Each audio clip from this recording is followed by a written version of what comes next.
So let's take a look at this Flymo Speedi-Mo 360C lawn mower. It doesn't come with the cat, she just likes the box. I'm going to unbox this and show you everything that's inside this, just from an unboxing perspective, so you know exactly what to expect when you buy this. Right, come on mister, let's get you off there.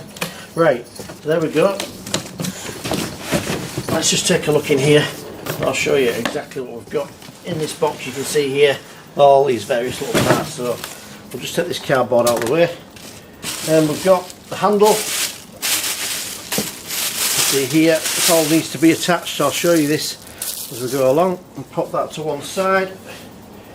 Next thing we have, straight on top of the box, which I always like to find, we've got the parts guide, probably a setup guide. Hopefully showing you how to put this together as well.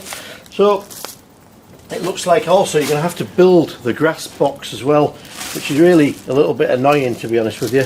Hopefully it won't be too difficult, but just know that when you buy this lawnmower and unbox it, there is going to be quite a bit of assembly by the looks of it. So there's all sorts of different plastic parts. In fact, this grass box, someone says it's a bag, I know it's a bag, is in a further two parts as well. So there's one part here, and then there's another part here, so there's three parts to this that you're going to have to assemble.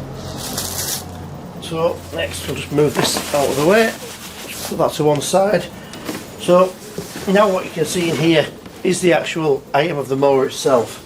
So I'm going to lift this out with a handle on top of this, so you can actually just lift this out in one piece, and hopefully if I get a bit closer to the camera you can just see how this is packaged.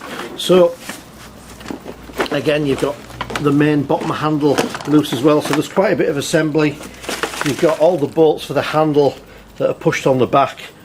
I'll pop this down on here. It's not too heavy at all really, you can lift that around with one hand. And as you'll see now, in the bottom of the box, that's all there is. So quite a bit of assembly to this. So I hope this unboxing video helps you decide whether this is the right mower for you.